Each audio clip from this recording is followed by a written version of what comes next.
ግን ምንም አይነት ቆንጆች ቢሆኑ የውስጣቸውን ማንነት ይገምትና ያው እንደማይሆን ስለሚረዳ ነገሮችን እንትን ይላል ያቆማል ማለት ነው። እና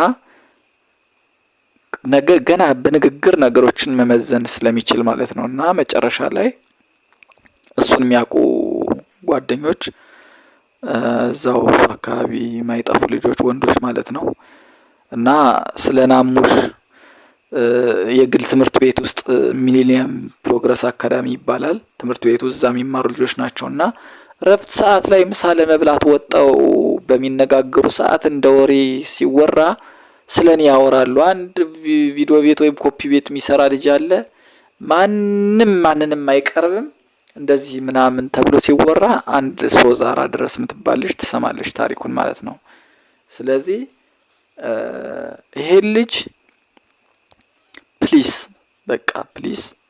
ይሄ ልጅ ስልኩን ወይም ደግሞ ቴሌግራም ኮንታክቱን ስጠኝ ፕሊስ በቃ ምናምን ትልና ታስጨንቃቸዋለች። ምክንያቱም እሷ የፈለገችው አይነት ሰው ሆንኩላት መሰለኝ። እሷም የኔ አይነት ባህሪ ነው መሰለኝ የምታራምደውና ከዛ ኮንታክት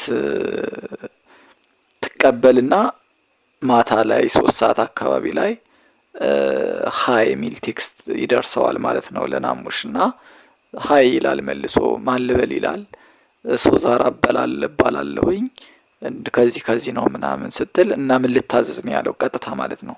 ሴት ናትና ምናምን ብሎ ወደ ሌላ ነገር ውስጥ አልገባምና በጣም ደነገጠች። እውነትም እንዳሉት ልጆቹ አይነት ሰው ነው ምናምን ብላ ለደቂቃዎች ዝም አለችና ማውራት ይቻላል ምናምን ስለምን ነበር ምናምን ያለውን ነገር እንደዚህ እንድንተዋወቅ ፈልጌ ነው ምናምን በሚለው ነገር ተጀመረ ማውራት ተጀመረ ምናምን።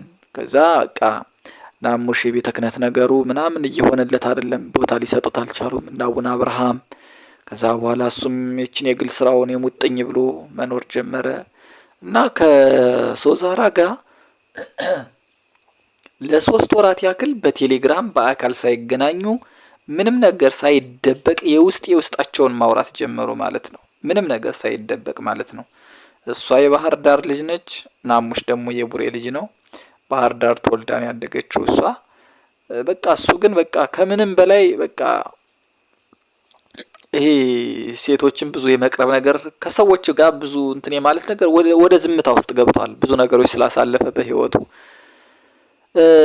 በጣም ይቅርታና አንዴ ወደ ናዝሬት ልመልሳችሁ ከዛ ቀጥለዋለሁ ወሬውን እዚህ ጋር ማለት ነውና ናሙሽ እህቶቹ ለአዲስ አመት ወስዷቸው እዛ ታላቅ እህቱም መምህር ሆነች ብያችሁ ነበር። ታናሹም ደግሞ ከተማ ላይ ተከራይተው እያስተማሯት ነበር ብያችሁ ነበረ። እና በሚገርም ሁኔታ እዚህ ጋር አንድ የዘለልኩትና እዚሁ ጋር ጨምሬና ወደ ነበርኩበት እመለሳለሁኝ። እና ምንድነው ታላቅ እህቱ እያስተማረች ታናሽ እህቱ ደግሞ እየተማረች በነበረበት ሁኔታ ላይ እንደዛ ናሙሽ ሳያውቅ የዳሯት እህቱ ጋር በምን አይነት ምክንያት እንደሆነ ባይታወቅም እንዴት በአይነት ሁኔታ እንዳገኛት ባይታወቅም ያ የዳሩለት ሰውዬ ትምህርቷን እንድትጨርስ እንድትማር ተስማምቶ ነው ቡሬ ተከራይታ እንድትማር የተደረገ የነበረውና ድንገት ለናሙሽ እንደወለደች ተነገረው ማለት ነው። ታናሽ እህቱ እጅግ በጣም አዘነ። እጄን በእጄ በላሁት አለ። ምክንያቱም በፊት እጁ ላይ ነበረች ይቺ ብላቴናና እንትን ማለት ነበረበት። ለምን አምኜ ለምን ተውኋት ይዤ መመለስ ነበረብኝ ብሎ አዘነ። ከእንደገና በንዴት ሁለቱንም መልሶ አመጣቸው ማለት ነው ወደ ናዝሬት። እዚህ ጋር የረሳሁት ነገር ነው።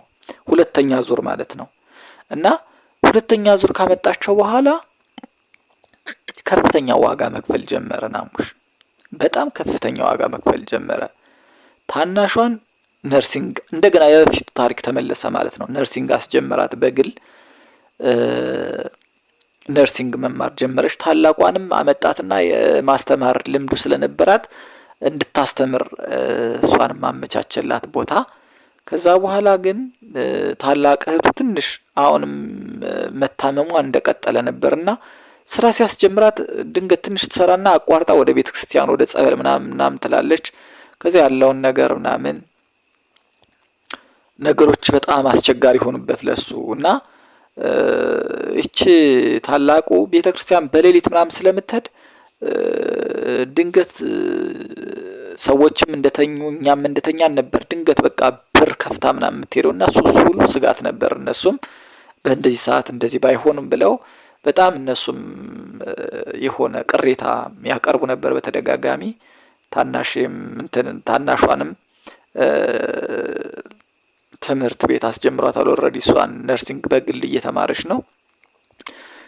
ፓራዳይዝ ኮሌጅ የሚባል ነው እየተማረች የነበረው እና በእንደዛ ሁኔታ ውስጥ እንደገና ለ3 አመታት ታናሽ እህቱንም እስከሚያስመርቅ ታላቋንም ደግሞ ያው በጤናዋ ጥሩ እንድትሆን ስራዋንም ተግታ እንድትሰራ እንድትለወጥ በማድረግ ዓለም ውስጥ ኖሮ ለ3 አመታት ደግሞ ተጨማሪ ያኛውን ጊዜ ደግሞታል እና አጋጣሚችን ፓርት ረስቻ ስለነበረ ነው። እና ናሙሽ ከዛ በኋላ መሸኛ ካጻፈ በኋላ ነው እህቶቹንም ነው ይዞ ወደ ባህር ዳር ወደዚህ የመጣ የነበረው ማለት ነው። እና ከዛ በኋላ ያው ናሙሽ እንደነገርኳችሁ ባህር ዳር ላይ ከእህቶቹ ጋር መኖር ሳይሆን እሱ ባህር ዳር ነው መኖር የጀመረው። እህቶቹን ቡሬ ታናሽ እህቱ ግን በቃ ራሷን ችላ መስራት ጀመረች ባህር ዳር ራሷን ችላ ማለት ነው። አብረው መኖር አልቻሉም። ምክንያቱም ያ የንግድ ቦታ በቂ ስላልነበረ ለማረፊያ እሷም ዶርም ተከራይታ መስራት ጀመረች። እሱም ደግሞ እንደነገርኳችሁ አሁን ወደ ደረስኩበት ሶዛራ ከምትባል ልጅ ጋር ተዋወቀ። በአካል አልተገናኙም። እግዚአብሔር በሚያውቀው በአካል አልተገናኙም። በቴሌግራም እያንዳንዷን ነገር ካስከበ ጀምሮ እያወሩ ነበረ። እና ሶዛራ ማለት በጣም መልካም ሴት፣ የልጅ አዋቂ፣ በጣም ደግሞ ስልጡን፣ በጣም ምሁር የሆነች ልጅ ነበረች እና በጣም በቃ ናሙሽ የተመቸው ፓርትም አለ ያልተመቸው ፓርትም አለ እና ግን እጅግ በጣም ይሄ ማንነቷ ግን ማንነት የሚባለው ይሄ ስብዕና የሚባለው የውስጥ ማንነት ግን እጅግ በጣም በቃ ገዝቶታልና በሚገርም ሁኔታ እንዲህ አይነት ሴት አለች እንዲህ እስኪገረም ድረስ እና 3 ወር ውስጥ ሲያወሩ እያንዳንዱን ነገር በፎቶግራፍ በቪዲዮ የተደገፈ ብዙ ማስረጃዎችን በግልጽ ያወሩ ነበረ። እና ከዛ በኋላ ናሙሽ በቃ ማለት ምንም እንትን የለውም ግን በቃ በመልካምነት እንደዚህ ያወራሉ ግን ምንም አይነት ውሳኔ አልወሰኑም። እና በስተመጨረሻ ግን ከሶዛራ እንዳንተ አይነት ሰው ተመኘው የሚል ጥያቄ መጣ ማለት ነው። ከዛ በኋላ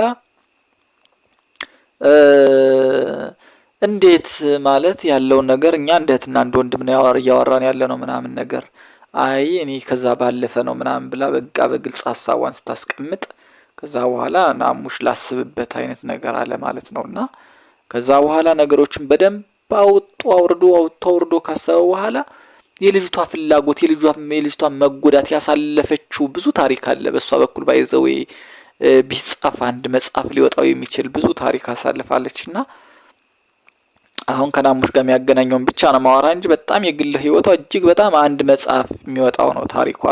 በጣም ብዙ ስቃይ ያሳለፈች ልጅ ነች።